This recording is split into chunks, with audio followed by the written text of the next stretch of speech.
Также я хочу поблагодарить всех за доверие, то, что доверили мне такую должность.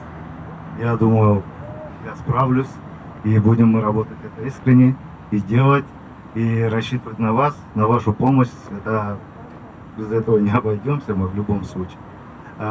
Если будем работать в одном тандеме, чего-то добьем. Если будем ссылаться друг на друга, то мы ни к чему не пойдем.